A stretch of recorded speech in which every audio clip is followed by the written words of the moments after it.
সবাইকে জয়ন্ত টিউটোরিয়ালে স্বাগতম। আজকের আলোচনা কাজ ক্ষমতা শক্তি এর সরল দোলক।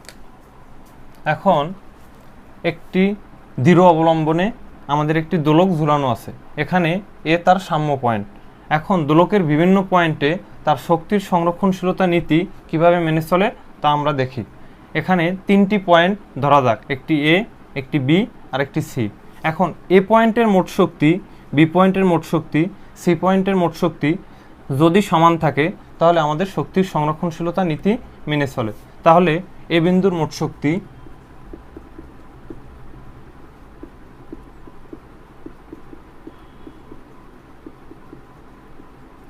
সমান বিভব শক্তি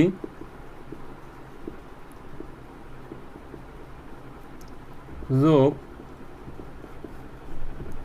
গতিশক্তি।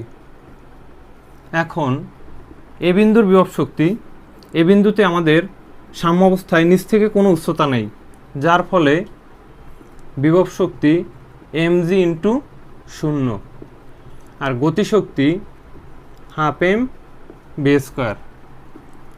mg ইন্টু 0 মানে কি 0, হাফ এম বি স্কোয়ার। এখন সি বিন্দুতে আমাদের বেগের মান কি 0, কিন্তু এ বিন্দুতে আমাদের বেগ কি সর্বোচ্চ। তাহলে সি বিন্দু থেকে যদি এ বিন্দুতে আসে তাহলে আমাদের এখানে উচ্চতা কতটুকু হয় এন। তাহলে আমরা বি স্কোয়ারের সূত্র কি জানি, ইউ স্কোয়ার প্লাস 2gh। এখন এইচ কি এখানে এন। তাহলে সি থেকে যখন এতে আসে তখন তার এখানে আদিবেগ কি ছিল 0।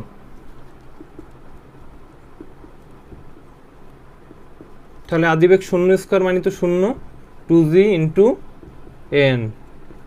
এখন হাফ এম 0 স্কোয়ার মানে 0, তাহলে এখানে কি থাকে আমাদের 2g ইন্টু এন, 2 কাটা, তাহলে কি আমাদের mg ইন্টু এন।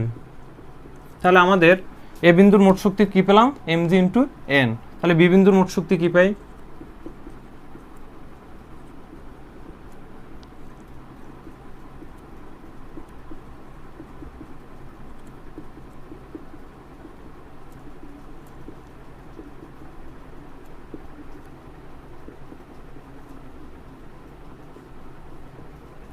এখন বি বিন্দু সাম্য অবস্থান থেকে কতটুকু উঁচুতে আছে এম পরিমাণ। তাহলে আমরা জানি বিভব শক্তি সবসময় কি নিচ থেকে কাউন্ট করা হয়।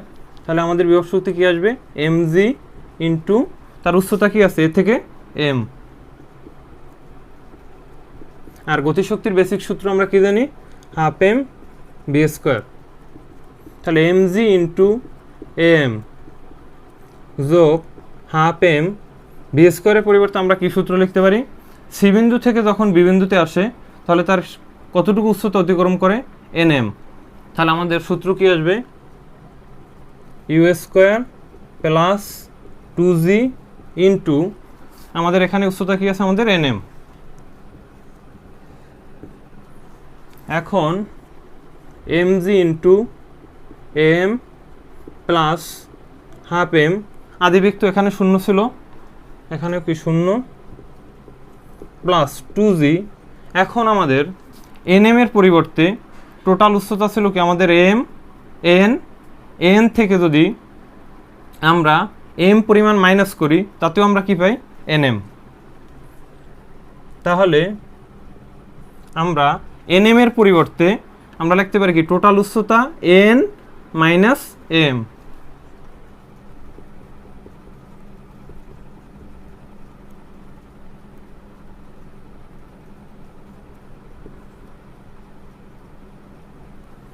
এখন mg into M plus 0 square মানে তো 0, তাহলে কি half m into 2g into n minus m. এখন 2 কাটা, তাহলে কি mg ইন্টু এম যোগ 2 কাটা হলে কি পাই আমরা mg into n minus m. এখন mg ইন্টু এম যোগ mg into n plus a minus mg into m. তাহলে এমজি ইন্টু এম কাটা, তাহলে আমাদের কি থাকে এমজি ইন্টু এন। তাহলে এ বিন্দুর মোট শক্তি ছিল এমজি ইন্টু এন, বি বিন্দুর মোট শক্তিও কী পেলাম আমরা এমজি ইন্টু এন। এখন সি বিন্দুর মোট শক্তি,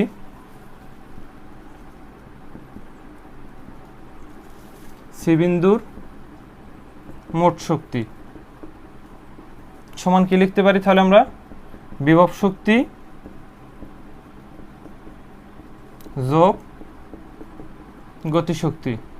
এখন সি বিন্দুতে আমাদের উচ্চতা কত এন, তাহলে আমাদের বিভব শক্তি কি আসবে এমজি ইন্টু এন যোগ গতিশক্তির মান কি জানি আমরা, সূত্র কি জানি হাফ এম বি স্কোয়ার, কিন্তু এখানে যেহেতু তার বেগ নাই তাহলে আমরা কি লিখতে পারি 0 স্কোয়ার, কারণ বি এর মান কি এখানে 0। তাহলে আমাদের মোট শক্তি কি আসে এমজি ইন্টু এন। তাহলে এখন এ বিন্দুর যে মোট শক্তি ছিল কি ছিল আমাদের এমজি ইন্টু এন, বি বিন্দুর মোট শক্তি পেলাম কি আমরা এমজি ইন্টু এন, সি বিন্দুর মোট শক্তি কি পেলাম আমরা এমজি ইন্টু এন। তাহলে তিন বিন্দুরই মোট শক্তি কি সমান, অতএব সরল দোলকের ক্ষেত্রেও কি শক্তির সংরক্ষণশীলতা নীতি মেনে চলে। এখন আমাদের যখন কোনো গাণিতিকভাবে প্রশ্নটি থাকবে তখন এখানে আমাদের একটি মান দেওয়া থাকবে, ওই মানগুলো যদি আমরা ব্যবহার করি এবং এখানে তার ভর থাকবে নির্দিষ্ট পরিমাণ, তাহলে আমরা আমাদের এখানে যে অ্যান্সারগুলো পাবো নির্দিষ্ট পরিমাণ প্রত্যেকটার ক্ষেত্রে সমান আসবে, দেন তখন আমাদের শক্তির সংরক্ষণশীলতা নীতি মেনে চলবে।